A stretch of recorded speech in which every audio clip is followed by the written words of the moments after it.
Hey, what's good, everybody? Welcome back to the O Show podcast, presented by Mayweather Boxing and Fitness in Scottsdale, Arizona. Mayweather Boxing and Fitness is an inclusive, high-intensity fitness experience developed by the champ Floyd Money Mayweather himself. Head on down to Mayweather Boxing and Fitness in Scottsdale, opening up later this summer here in the heart of Phoenix, Arizona. Our guest today here on episode 381 of the podcast is a professional wrestler currently in the Lucha League. You may have saw him on AEW Dark last year in 2020 as well. He is Mr. Frank Stone, live from his car. Hey, I'm all right. Gotta always cheer when you hear your name, you know? Gotta cheer for Oh, yourself. Gotta cheer yeah. for Do you, yourself. do you prefer being a heel or a babyface as a professional wrestler? Honestly, I think for me as a professional wrestler, I like being a babyface. It's just something that is a lost art, which I think is selling in the business. And I think I'm pretty damn good at it. So being a babyface is something I prefer sometimes because I just feel like I can get people to connect with things, you know. A lot of guys forget to do that today because they get so glorified by the flips and kicks and the leg slaps that we forget about the key essence of just selling. So Just I the like to key be aspect of babyface. storytelling, I feel like. Because there's a lot of great guys, whether it's, WWE, AEW, TNA, Lucha League, like all of you guys, as long as you're telling the story, I feel like nothing else really matters. Like you see a guy like Ricochet, for example, in Mm-hmm. WWE, high flyer, has all the talent in ring capabilities. He's a great technical wrestler. However, like the character, I think, is the one thing that's holding him back. Like you need to have the character in order to get over with the fan base. Yeah, that's very true. And I think a lot of people, when they say character, they forget that the main aspect of that character is being able to emotionally connect with that person. You know, it's just being a character is one thing, just talking and saying a bunch of stuff. But if no one understands you, no one cares, then it doesn't matter. But for Ricochet, he's got a great body, man. He got a great athletic ability. He has a good look to him. You know what I mean? It would be easy if people, if it would be easier for people to connect to him, I think, if he actually was able to tell a story where people can connect to him emotionally, like what's he going through, but not just in the sense of some like, bogus like girlfriend cheated on you type story. Don't do that. But I mean like in an actual feud, someone that he can actually go head to head with his talent and his skill and tell a decent story in the ring. He's a high flyer. And for me, it's like, why not take his legs from under him and then see if he can tell a story with someone that keeps chopping him down? When is he going to fly? Well, his fly game is being taken away. Right. It's like in football or any other sport you play. If you're good at one position or you have a good offense, then the opposition should learn how to take away that offense from you. Now the fans are now more enticed to watch your match because they also want to know how are you going to overcome that offense. It's like watching any good football game, a good defense versus a good offense. So you got to take those into context too when you're stepping in the ring with somebody.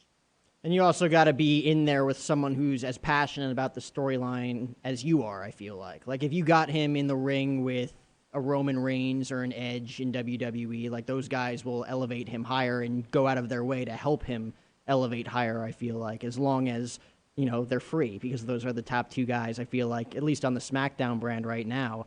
But you being in the Lucha League right now, you got a match this weekend. Correct me if I'm wrong. You got a title match. Is it a ladder match?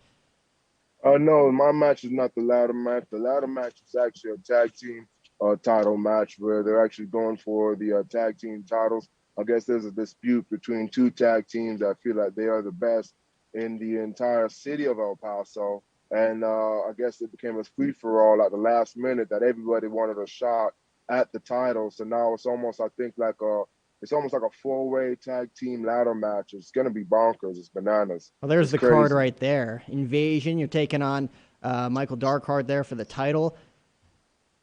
Man, that's That's correct. insane. That's correct. So do you as of right now, given the pandemic and everything, are you strictly just wrestling right now? Because I know you did AEW Dark late last year as well, but are you strictly wrestling in Texas right now? I know actually I'm all over. I'm a little bit all over, and I'm really grateful and thankful for that because actually I'm down in Magic City, Miami. I'm actually over there. I'll be next month. I should be in Mississippi. I Oh wow. believe. I think they're working a deal. I don't know if that's with TCW or one of those guys that's over there. I'll be there next month. This month alone, I think we're going to be in Lubbock with SWE Fury TV. We're going to be in Lubbock. That's pretty much, I think, the closest we're going to be on the west side of Texas. So everybody in El Paso, everybody in this sector is pretty much rushing over to see if they can get a show, since that'll be one of the closest shows they've seen in a while in this area.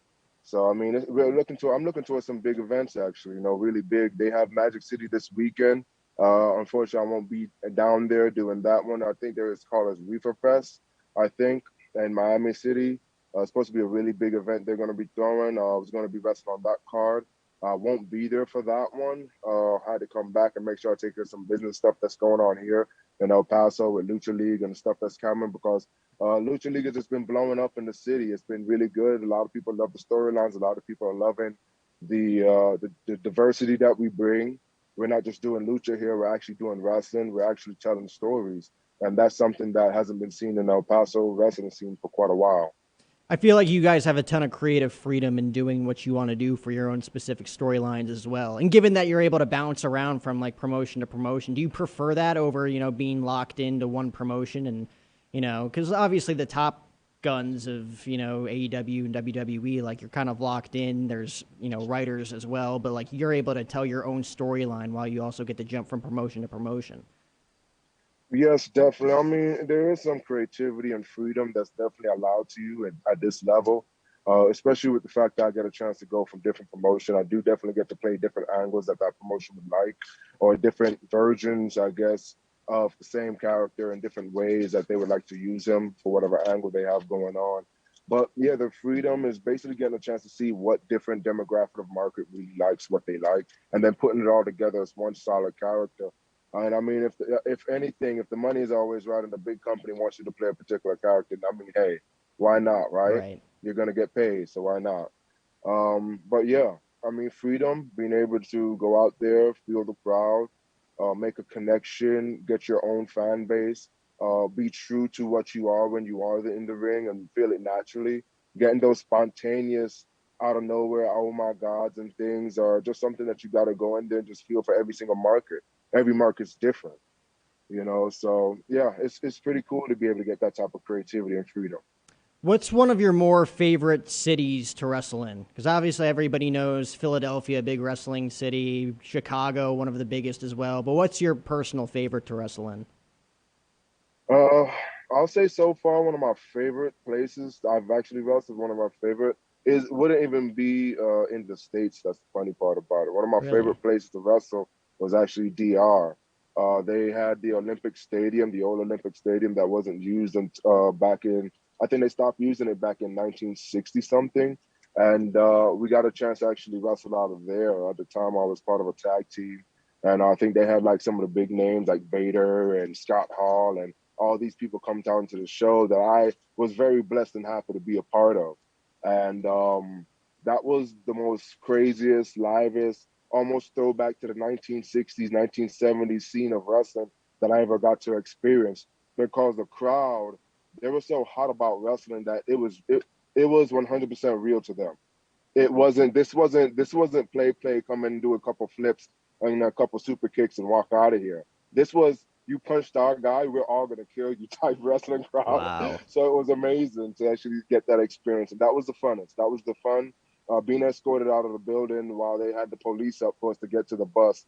That was fun. Wow, That was the really? fun. Yeah, that was fun. Oh my God. That's probably one of the more crazier scenes that you could be a part of. Have you ever wrestled in Japan? I feel like No, those fans are a lot more disciplined. Like they're there and they'll yeah, like softly clap for you after, like putting someone in a I would. headlock. No, I'm sorry about that. But I love that you asked that question, because I was gonna say no. I've never wrestled in Japan, but I look forward to actually getting that on my off on my list. That's one Yeah. of the things I've actually wanted to do on one of my wrestling bucket lists. Yeah. I mean, 100%. I feel like, wrestling the Okadas of the world out in New Japan would be an honor for anybody, especially in front of that crowd that I just feel like is completely different from any other wrestling crowd out there. Like, everybody wrestles. I think Jericho wrestled there a few years ago and said that basically he thought that the entire crowd was dead, or his match that he was having was dead because nobody was cheering. That's just literally the way that they act. Like, if they're not saying anything, it means they're like intently intuitively watching the match. Yeah, Actually dissecting what's going on in the ring, as opposed to just waiting for that highly. big move, that big angle during the match. Yeah, highly respectful people. I guess if they paid to see a show, they're gonna watch every aspect of it. While here, I guess in the States, we're used to a guy comes in, buys a ticket, sits front row, and he'll still pick up his phone and not watch what's going on. So Right. it's a different set of cultures, and that's fine. That's fine. Different demographic. I mean, that's me growing up in the States. I went to a live event once. It was a WWE live event a few years ago, and there was a title change, which never happens at, Mm. non-televised live events. It was AJ Styles and Kevin Steen, or Kevin Owens, as he goes in Wow. WWE. And it was like a United States title change, and I was just on my phone because it's like, you hear the 1, 2, it's like he's going to kick out. It's a live event. And then you hear the 3 in Madison Square Garden where it was just erupts, and I look up, I'm like, is there a title change at a live event? That never happens. Like the good guy, like the baby faces always beat the heels. I feel like at live events, just everybody's getting their work in, everybody's getting working on their crafts in the ring. I'd say, but when that Yep. happens and it's a storyline, and you have to bring that out into television, even though it wasn't on television, I thought that was nuts. I mean, I thought that That's a was special absolutely nuts. occasion. It never happens. It never happens. So for you growing up, like what was it for you that you wanted to become a pro wrestler? That's a very, basic question, but how did you get into it? Growing up at a young age, was there anything else that you wanted to do? What kind of set your soul on fire for pro wrestling? Wow. Thank you for asking that question. Yeah, there was a lot that got me to want to be a pro wrestler. I mean, even as a kid, I used to watch it so much. Especially, I think they had Saturday morning wrestling when I used to watch like the reviews and the back play because they never used to have like the biggest matches on Saturday morning, Right. but they always had the reviews, so you always get to watch that. So as a kid, I got to watch like Saturday morning wrestling, WWF at the time. And I see, Roddy Piper, Jake the Snake, Jimmy Snuka, Junkyard Dog, all these people. And I was super fans of Jake the Snake, Yeah. Roddy Piper, and also Jimmy Snuka. Just the muscles was just popping. I was like, yo, this is crazy. And I see these guys doing these incredible things, jumping off the top rope. And, Roddy Piper, the way he used to incite a crowd. And then the eeriness of just Jake the Snake, how he used to just, his promos was just, just captivating in a way that saying, "Oh man, he's a bad man."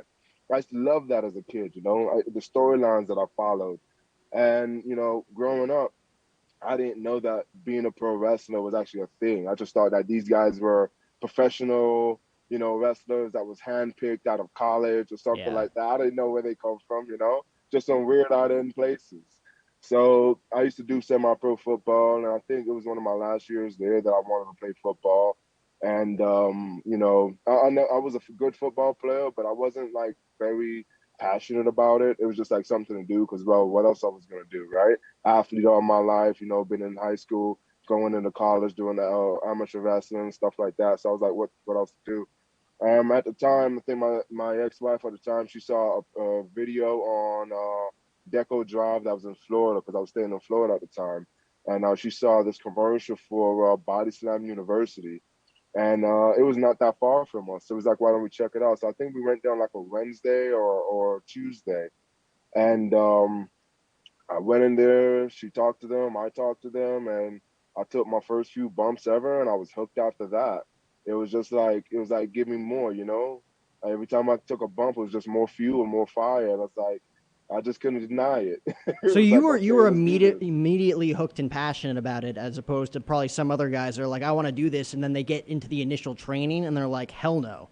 Probably No, puking their it guts was out the that first opposite for week. me. It Yeah. was the opposite for me. It was the training that got me hooked to it. I actually enjoyed the training more than anything else because I knew that the show was there. I knew that performing was there. Yep. But what had me hooked was actually learning the in and out of it. That's what made me a student of the game. That's what made me so intrigued with wrestling even more. It made me even more of a fan, more of a person that was following everything now. And I was like, wow, there was a backstage to this world. Like I knew there was a backstage to it, but I didn't know how in depth it really was until I started actually training myself.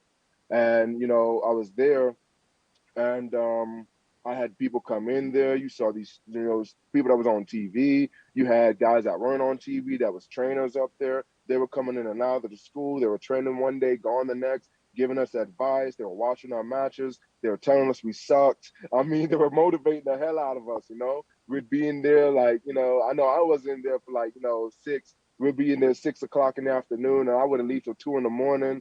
I got the key to the place. I ended up being there from like 6 to 6 in the next morning, not even going to work. I was like, oh shoot, waking up, had to go to work. I'm like, oh man, it's like, I was just spending a lot of time just learning my craft with the group that I was with, and we enjoyed doing it so much that we look forward to training. Yeah. We just didn't do the shows. We actually look forward to training. That's how much we enjoyed it. And we learned so much while we were doing it, especially with trainers like Soul Man Alex G, Primetime Daryl D, Dan Ackerman, and also Bruno Sasha. They really helped us out. And you had guys that came by once in a while, and they really pushed us because they were telling us about the class that was before us, and they would tell us about the guys that came before us, that we're stepping into their shoes, how hard they work and how good they were. And then we saw some of these guys performing on some of the biggest stages already, and we were like, yo, we can get there. How hard do we gotta work? And it was no longer how hard, it's just like, how long. It didn't matter how hard it was. We were just like, yo, let's go, let's go, let's go. We're going as long as we can because we wanted to get so good. And what we didn't realize, that became our bread and butter that made us so good, was repetition. And I think that's what a lot of the young guys today, I try to tell them, that if they want to get good at this, it's all about your repetitions. The more repetitions you get, the more you do, you're going to get better at it. You can't just do something 10 times and think, oh, I got it. Do that thing 100 times. Do it so good. Do it so much until you can't miss. Do it so bad that when someone tells you to do it and miss, you're confused. You can't miss it because you know how to do it so perfectly.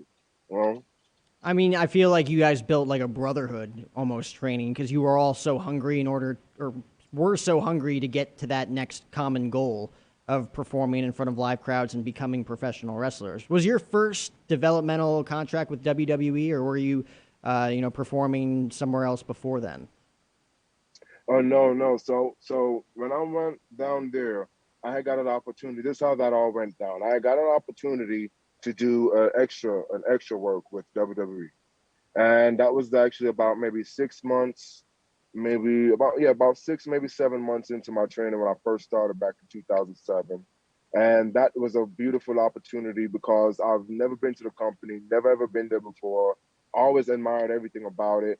And someone that had the opportunity to call and ask if there was an opportunity, that person actually reached out and got there. And that was actually um, one of the trainers got called up, and they said they had one guy that they could use, and that happened to be me. And I was actually gonna be overlooked actually, and they were like, hell no, give him a chance and see what he can do.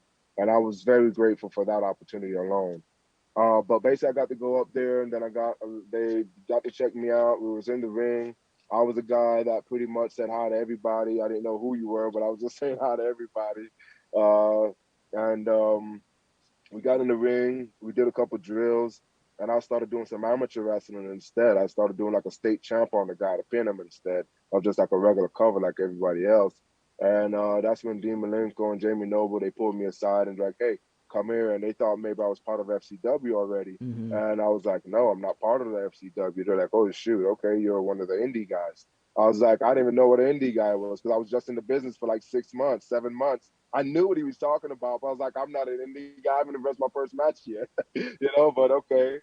Uh, but they gave me an opportunity to be on Heat. And yeah, I think it was Sunday Night Heat. And I got to wrestle Snitsky in like a in a match, pretty much a squash match. It was pretty awesome. Had fun doing that in front of the crowd. That was in the same. That was in front of the same. I think same Monday Night Raw crowd that was right after WrestleMania, which I got a Oh, chance to be wow. there for that. Which I got to sit backstage at WrestleMania with Hardy Race and watch the HBK versus Ric Flair match, which Oh, that was an wow. amazing opportunity to sit down and do. Harley Race was awesome. Um, Other than that, like, man, my opportunity there was pretty much real short. It wasn't like a whole contract or developmental I was there for. It was pretty much just come up, try out for 2 weeks. I went up there like a ball of fire. Every single drill I wanted to do, I was in every single thing. I was in everything too much. to the point where they were telling me to sit the hell down. I was just so excited to just be there. I wanted to be a part of every drill. I wanted to learn as much as possible. I wanted to figure it out as quick as possible instead of sitting down and relaxing or chilling like most guys, I guess, But I realized that that was just my energy. That was just me. That, I was just a go-getter. I wanted to learn everything. And at that time, I wasn't fitting the cut that they wanted because they wanted that Calvin Klein model look instead. And I wasn't that type of look. I was more of the linebacker, weak side linebacker look instead. So it's a different look when you look at, what you're looking for as for what you got. And I mean, it was pretty cool. I met a lot of good guys, a lot of good friends. Never nobody there, rubbed me the wrong way in any way. Up in FCW, everybody was pretty cool. Some of the guys I still talk to today. And other than that, that was a great experience for me. And I just went on to do other things. I started going to, I think, TNA at the time. Right after that, I started going to the TNA bookings where they had like the pay-per-views and the TV tapings. And I just went up there as an extra, and I just kept on showing up. And they got me on as security, and then I started doing a couple things in their matches for them, like doing the extra matches where Kurt Angle was doing a couple extra matches with the MMA guys. I got to be a part of that. I got to be a part of some of the pay-per-views, some of the security spots and things like that. And got to know a lot of people, got to learn a lot of things while I was back there too. I really got a chance to learn a lot and soak up a lot of information because guys were just taking me aside and teaching me stuff. I did a couple tryouts with them. And that was about it, really. By the time then, I started working more on the East Coast. I started going places and trying to get out myself and try to actually get more bookings for myself. And I started traveling up to New York, New Jersey, Washington, Georgia. Also had a tag team partner, Bobby Sanford. And we both just traveled the whole scene. We just traveled the whole East Coast to trying to get whatever we can and just wrestle, man. Wow. So who were some of those, like you mentioned some of those guys like Kurt Angle, Dean Malenko, Jamie Noble, who were some of your biggest mentors, through that whole time period of you, again, trying to, bust your way through using that hunger to get to where you wanted to be in the industry? Some of the biggest mentors, I would say they're still my mentors today. Some of them, the ones that I've, kept up with, they're still here today and they're still my mentors. They still help me along the way. A lot of the people that I look towards when I have a question and I'm like, I'm puzzled and I'm like, hey, I need to figure this out. But people that I look up to, people that was my mentors, like Primetime Daryl D, Soul Man Alex G. At the time, he passed away already. Jimmy Snooker, he was there for me a lot. I went on the road with him a lot. I got a chance to actually learn from him firsthand while just talking in the car for hours to whatever show we were going to back and forth. Got some time to spend at his house and, talk to him when I was up there in New Jersey with them. So he was a big influence on me and understanding what was going on in the business, how it happens, why it happens, you know. Also, another big influence to me is like Howard Brody, the promoter. He's a pretty awesome dude. I love picking his brain. He's ran several promotions. He's known a lot of people, and he's very well known in the business. And I love the way he conducts himself because he's a man's man. He says what he says, and he's honest with what he says. So I keep up with people like that. Big Vito LaGrasso. He's a big influence on me because he's an amazing professional. There's nothing about him that's not professional. He's professional 100% all the way, and I love the way his professionalism is to the point where it's rubbed off on me where I said I want to be that type of guy. So when I go to shows and people see me and I have a suit on, and I'm walking in there, it's because I want to present myself in the way that I feel that a professional wrestler should be. I show up. Any athlete in today's world, when they show up to their game, they're in their suits, they're ready to go. They look good. They look like money. And that's what it should be. Professional, the way you conduct business. You talk people directly to the face. You shake hands. You introduce yourself, and you carry yourself like a man in this business. And that's what I respect. Well, I think we have a picture of you, Zach. If you want to pull that up, I believe it's of you and the recently passed New Jack from way back in the day. There it is. So Wow. what was your relationship with him? Did you train with him a few times? Was this kind of a one and done thing? What was your relationship with New Jack? Well, I got to meet New Jack, I think twice. I think at 2 tapings that we got to do. But the time that I got to speak with him, we exchanged numbers and we actually got to talk a lot more. Um, I'll say this: the time with New Jack, like the second I met him, was awesome because it was almost like a golden moment. I saw him, I looked at him, was like, "That's New Jack." Then Yeah. next thing I know, he walks over and say, "Come with me." I'm like, I didn't know, I didn't get to introduce myself to him. I didn't nothing. He's like, "Come here." So I walk over there with him, and he walks over with Corey Chávez and say, "Y'all two my boys." I'm like, "We two your boys?" He's like, "Yeah." I'm like, "Okay, no problem, whatever." So I'm not gonna question it. But he walked away for a little bit, then came back a little later, and he sat down with both of us, and he just started rapping with us, man. Like he just started Wow. talking. I was like, didn't have to ask, didn't have to ask him no question. He just started telling you the game right then and there, and I loved it. I loved every single minute of it. And he saw, I think he knew it. He knew it the second I saw it, and I think that's when we exchanged numbers. He's like, "Yo, call me for anything," so we could talk a lot more. But he was awesome. He was an awesome, positive person to me. He told me to protect myself all the time. And he says, you got talent. He told me, the way you conduct yourself, people are gonna like that. Just make sure you stand up for yourself, and make sure that you keep your head on your shoulders. He never influenced me in any bad way. He was always just keeping it straight. So, I gotta respect a guy like that was talking straight up. I mean, it's amazing to see how you've been able to, soak up all this knowledge, like it's a sponge per se, around all of these great guys in the industry. And obviously early on, you had the hunger, you had the passion. Were there ever points where quote unquote, that B word burned out at any point? Because you left for 4 or 5 years there. You were in the U.S. Army, correct? Yeah, that is correct. I wouldn't say it was burned out. It's just at that point, I know I was doing a lot of good things. I really was. I was excelling at what I was doing. I was getting my name out. But at that point right there, I think I felt like it was kind of stagnant. I had a hardship trying to figure out between wrestling and paying the regular bills, and that's something that I think most wrestlers in the business are still trying to figure out either way. Make sure the bills are paid.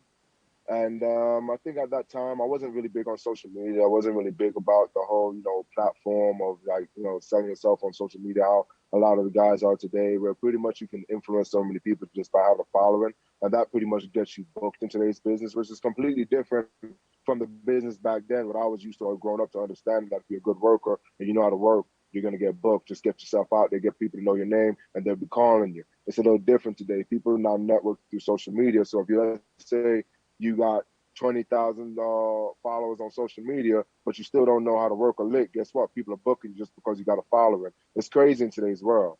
But for me, back then, when I was there and I felt like I needed to take a break, I wanted to get more stability for myself. I wanted to find something that was going to at least make sure I take care of myself in a way and get some discipline. Plus, at that time in my life, I was also not too right when it comes to like my mental. I was just all over the place with wrestling, all over the place with trying to figure out my finance, trying to figure out life at like what, 27? It was weird, Yeah. especially since you've been wrestling this whole time. So I was like, you know what? You go to a job, you get it, you're with that job for like a year or two, but then you get fired because you're stuck at a wrestling gig and you can't get away from that. So it's like, okay, how do I pay my rent? So I thought, you know what? Let me go ahead and do something that's going to benefit me, at least going to give me the benefits that I need for my life. Make sure if I have a family, that I'd be able to take care of them. Because at the time, I was a family man. Now I am. But that was a way to set myself up so I had at least a stability in my life. So I chose that way and I said I'll step away. But the wrestling was still always here, it's always in the mind and it was always on there. I was still itching about it. Sometimes I'll catch it when I was deployed. I'll see some shows. I think some of the guys came over there to I think WWE came over there to Afghanistan and Kuwait, and I got to meet some of the guys, and it was kind of funny because when I met some of them, they knew who I was, even though I was all clean shaven and everything, and it was a great conversation, to get to see them, and they're asking me everything, Athlete and or it was a celebrity good to be involved. relationship. It was really good, and it was funny to see my command because my command knew I wrestled, but they didn't know I wrestled, and when those guys came over, they knew who I was. They were like, "Oh shoot, he really did wrestle." Yeah. So it was pretty fun. Wow. So you never really lost the passion. It was more of just like, right now, I need to do something that's going to benefit me and my family, and then we'll circle back around later if it's right. So when did you kind of Yeah. know that it was right to come back to pro wrestling after that time period? Oh man, that's a real good question. Honestly, I didn't know. I really did. I know the burn was there. I knew the itch was there to do something with my life once I was done. Once I got out of the military, I was just sitting down. I didn't know really what to do. I gained a bunch of weight, and I was just bored. And I actually got to play video games, which I really don't get to play a lot of. So I got to play some Modern Warfare. And trust me, I just still don't know how to play because I get shot the second I get on the field. It Yep. just sucks for me. And I'm in a gulag. I'm in a gulag. Yeah, the gulag. I'm in a gulag like within 5 seconds of playing. It sucks. So I had to figure something I was going to be good at. So I was looking around down here in El Paso for some schools that they had, and I found some places that kind of ran a promotion. So I said, let me just go there and see what's going on. And I went to their shows and I checked it out. And then one show they actually said they had a school, and I said, can I go by the school? So the first week, I showed up, paid how much ever they wanted me to pay. By the time the first week, they were asking me to train the school. And I was like, hey, I didn't come here to train you guys. I came here to work out. And they were like, Right. well, we don't know American wrestling. You do. I'm like, well, okay, but show me your lucha. So for like a month or two, they pretty much showed me some of the lucha stuff. And then I started interchanging with them the American style. And, even then, I didn't know if actually coming back to wrestle was going to be my thing to actually wrestle.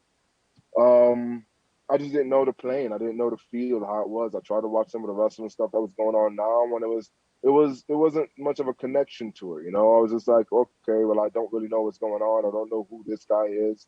I don't know who that is guy. And then I try to watch some matches of guys that I do know, and it's a whole different ballpark out there. Guys are doing. It's almost like a spot fest instead of a storytelling going on. Everyone's trying to get this stuff in. So it was very difficult to understand what's really happening if it's just pretty much two athletes going in there and let me show you what I can do. Okay, and okay, cool. You can do really cool stuff, but you didn't tell me a story. Cool, okay. Right. But after that, um I called around and someone told me they had an opportunity for me in AEW, and I was very happy about that. I was already getting in shape prior to that to get in the best shape I could. I dropped a lot of weight. I lost weight. I was training. I was eating better. I was taking care of myself better. And I got to the point where pretty much I was ready for the opportunity. Pardon me. Had to take a swig of this nice H2O. Gotta hydrate. So, gotta hydrate all the time. Should plug water. So eventually I got myself to the point where I was getting over there, and it was crazy. It was hectic. Drove all the way there just for the hell of it, just to get there, and it was amazing. I got there, had a great time in AEW. Everybody was amazing. Everybody was awesome. Uh, the Tony Khan, Cody, Jericho, all the way down to Big Swole, Demonte, um, Will, what is his name? Taz. Everybody was so Yeah. awesome there. Everybody was super, super awesome, and especially with me. I think the part for me that was a kind of a shock being at AEW was the fact that I didn't know how much of like PTSD was going to affect me. Because I will say that the second I heard the first fireworks go off, I was like in a different world almost. I was like Hmm. still trying to figure out where the hell I was. And I think for me, just dealing with that, my nerves was definitely rattling me the whole time. But getting through that experience, that actually helped a lot. Just being able to get through it, those guys really helped me out a lot too, especially at the end of the night. They definitely was there for me, and they were like, "Hey, you pulled through," and they helped me out. And I got through that, and I feel better. So that stuff doesn't bother me as much anymore. Now I'm focused on the game, focused on what I like doing, focused on wrestling. That's pretty much what I keep my head to. But yeah, that's what pretty much kept me in the game. And once that happened, once I got my time at AEW, I went ahead and said, let me keep doing this. I enjoy doing it. Why am I going to stop? There's nothing that can stop me. And if opportunities are there, why am I gonna sit down when those opportunities are mine? And I tell people that all the time. Your opportunities are your opportunities. There's nobody taking your opportunities. If you want it, go get it. Yep. You know. So why am I going to sit down and wait? 100%. Did you ever get a deal from Tony Khan, or was it more freelance stuff for AEW Dark?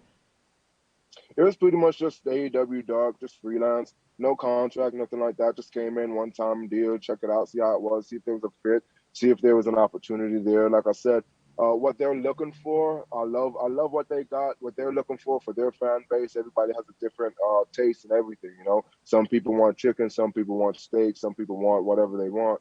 But for wrestling, it's the same type of tray or festivities when it comes to wrestling. Everybody has something that they want. They can find their own taste, their own flavor. For AEW, I think their flavor of what they want is more of that high impact, flippity type, you know, in your face, kind of like impact type stuff. And I mean, if that's what they want, that's fine with me. If I can fit that they would like, then that's fine. But if I don't fit it, then you know, it's not a problem for me. It's not something that's gonna be like, oh man, I can't fit that, you know, criteria. I can't work that style. But everybody has their flavor, man. You know. I mean, 100%. There's a picture of you. Was that Sunny Kiss? Is that an intergender wrestling match in AEW? Oh yeah, right. Might as well be, right? Sonny's awesome, man. He's cool, yeah. But yep, that was me. I think that was right before I threw him over my back, and pretty much I think I tried to break his back or something. I don't know. Yeah, you were in a couple. There's Joey Janela, a couple of tag team matches. We saw a picture there of you and Billy Gunn, because his sons are in AEW now, which is very interesting to see. Yes, indeed. Billy Gunn, Austin Gunn. He's pretty cool, man. I got a chance to work him. He's an awesome dude. I think he came from the Ring of Honor dojo. Also, along with I think Emperor. Emperor is also from Right. the Ring of Honor dojo. And those two guys, man, they were pretty cool. It was pretty awesome. Billy, I love Awesome. I've wrestled him before in the past. I mean, he's amazing. I enjoyed being in there again with him. And oh, actually, there goes another one. Sean Dean. You Yeah. know, me and him, we just clicked like it was nothing. It was like two brothers from different mothers. We just clicked, man. We got in there both prior military service, and the tag team that we had with him and Joey Janela and Sonny Kiss. It was just a good flow, very good flow. Do you have any specific like storylines that you've ever drawn up that you've never been able to do? Like anything personally that you've written yourself that you've always wanted to try out?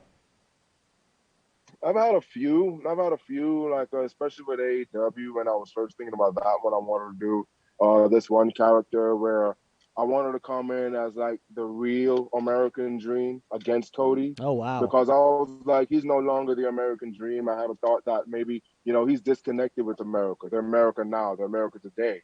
Especially when you had like BML and all that stuff going Oh on. yeah. I wanted to be the new American Dream, the dream that was for the people, the people today.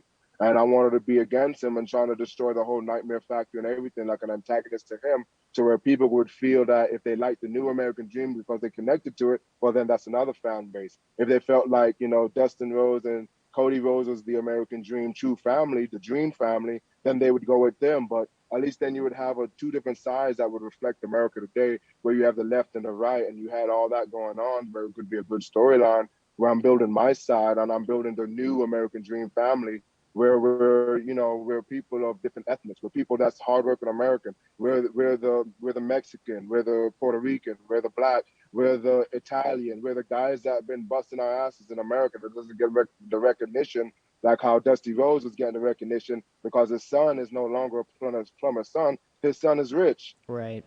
So I was like, it would be a good angle that we can do on that. But that's just my angle that I was thinking about that could have went that way, if you were talking about storylines. Did you ever pitch it? I tried to. It didn't go very far with But like Tony or Cody didn't for go that so matter. far. Yeah, they didn't go so far. Like I said, I think they have their own stuff, and that's okay. Like I said, they have their stuff that they want to do. They have their ideas of how they want to do their tape and how they want to tell their storylines. And they got like 5 different VPs from the Young Bucks, Kenny, Right. Cody, and so they already have their ideas of what they want to do. And I think honestly, for them, I think it's just going to be a test of time for their product. Totally. I mean, I'm loving their product. If they keep going, I'll always tell anybody I hope that they last a long time, because I think for AEW to finally get a foothold and where they need to be is going to be how long they're going to run for, especially with now all the doors open for them to run live shows. It's going to really be a test of time. How long can they continue to supply talent, supply the venues, excuse me, and also be able to just be able to put on good shows for a long period of time and have fans still interested in what's going on. I You know, mean, so we'll see what's happening. they're really the first business since, Impact. I mean, they're obviously still going, but Impact was never a real threat per se to the top of the food chain, right? I feel like All Elite Wrestling is the first real threat because they have a lot of really top guys, both former big WWE guys like Rhodes and Jericho, but they also have the Omegas and the Young Bucks, guys that the American wrestling community has never really seen before, at least on a national scale, on national television, right? That's correct. But I'll agree with you on that. But who are their threat to? Right. Well, the initial thought is that they'd be a threat to WWE and Vince McMahon, right? Which isn't necessarily, the ideal, but that's what, the wrestling community would normally go to. That was the original thought, I think, when AEW first launched. Yeah, that's true. But I mean, when you really look at it in that sense, saying that WWE or AEW will be a threat to WWE, you got to really honestly look at what's going on. You're talking about a company that's pretty much just getting its bearing national, while you're having a company that's Right. international, WWE. Right. WWE is an international brand. You're not talking about WWE back in Stamford, Connecticut, back in 1970. That was showing shows that was only out of Madison Square Garden. We're talking about when you're looking at that, you're looking at what AEW is now. AEW is just now doing their first on the road show. They're just now getting out of Daly's place. They are what Vince McMahon was back in the 70s. Right. Vince McMahon is light years beyond that. He's an international. He's such a big brand that his brand is running on a national syndicate called a channel, Peacock. So you Right. buy the channel, and all over the world, internationally, you're watching this. AEW doesn't have that opportunity to do that with their international yet. So you're not competing. That's not a competition. Right. That's not. If anything, they might be the top promotion in the United States. They might be competing on hand with other top promotions in the United States. But to say that they're competing with WWE on a brand, no. It's just another. It's just another a different place to eat. Like you have McDonald's, you got Wendy's. You know, McDonald's international. Wendy's might just only be here in the States, but McDonald's international. Wendy's isn't competing with McDonald's on any scale. You know, so that's not a competition. Well, when you put it that way, Frank Stone, I guess you're correct in that in that retrospect. But the last thing I wanted to touch on, I feel like you've been in your car for like 40 years now. It seems like I want to get you on with your day here. But the last thing I wanted to talk to you about, obviously a family man, a father now. Driving all around the place. How are you balancing everything now? Because again, like starting out with that hunger early on in the early days, you take that 5 year rest, and then you're a different person now than you were then. Like, what's the hunger like now? Like as not only a family man, but as a professional wrestler, have your goals changed at all in this second stint with pro wrestling? I think yes. I'll say yes and yes because through growth, I guess your ideas of where you want to be also changes too. Yeah. Yes, my projected goals from when I first started has changed a lot, especially with the fact that a lot of promotions that when I first started that was open are no longer around. So those type of places are not feasible for me to be working at or being able to chance to work for. Right. Some of those maybe matches, yes. Some of the people are still around, so yes. But with I'll say the biggest difference between then and now is the fact that I've learned a newfound discipline, especially when it came to the military. Just learning how to organize my day, organize my life, put my time where it needs to be put in. Things that needs my time, I spend time doing it. Things that don't, I understand that I don't make those priorities. So it's really about managing my daily life to make sure I can knock out things that I need to get done. My training in the morning, my walks in the afternoon, making sure I'm meal prep, taking care of my family, find time to read books with my daughter, find time to spend time with my wife, finding time to spend time with my son, do things actively. My family is also a big part of it because when I go to places, they usually come with me most of the time, and we usually make it a family trip. We find things in the area to do after a show. So we try to make it a family thing instead of just my own business.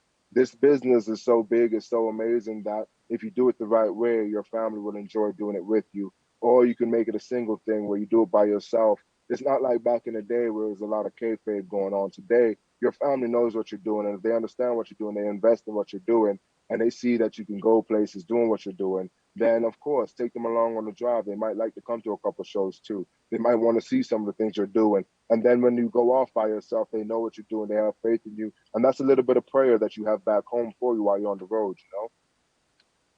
Do you think that one of your kids would want to aspire to be a professional wrestler growing up? And if they did, would you train them? Oh man, my son's already over here trying to body slam me and drop elbows and stuff. Uh, Honestly, if my kids wanted to, I probably would. I'm not gonna hold them back from anything. I don't want to be one of those type of people where, I would never want to be the type of parent that would hold my child back from anything that they Right. want to do. You know, especially if I have the opportunity to guide them in the right direction for what they need, then why not? You know, we have schools over here where people are training these guys and girls that come in that want to be pro wrestlers.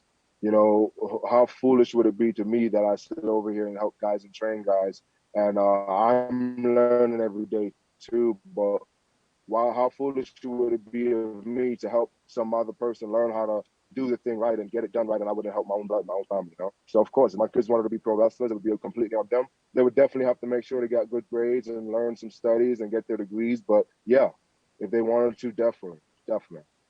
Would you, like, I wonder how it would be if, like, you were, I don't know how old you are, but, like, if your son got into it and you guys were able to be, you know, like, if Dusty and Cody Rhodes ever got together to form a tag team, like, would that be something that would interest you? Yeah, I would say that would take maybe the next what? Let me see. Either way I look at it, maybe what, 16 to 18 years? Yeah. So I guess I got a You got to long plan career to ahead. That go. could be your why to train for the next 16 to 18 years, to have that opportunity. Oh yeah. Oh yeah. Well, you got your Oh yeah. big I'm title definitely fight. looking forward to it. Oh, my God. That would be incredible. I would definitely look 16 to 18 years down the road to see if that happens. Make that a why, dude. That would be awesome. But you got your big title That's fight this definitely a weekend goal now. against Michael Darkhart in the Lucha League. There's the card once again. Frank, thanks so much for coming on the show, man. I'll let you get out of your car. I don't know if you're in your parking garage or if you're still driving around, but I'll let you get to it. I think, yeah, we're out here. We're about to get back home soon. That's good. That's good to hear. But this was episode 381 of the podcast. We are presented by Mayweather Boxing and Fitness in Scottsdale, Arizona, opening this summer. Frank, again, thanks so much. This was episode 381. Thanks for watching.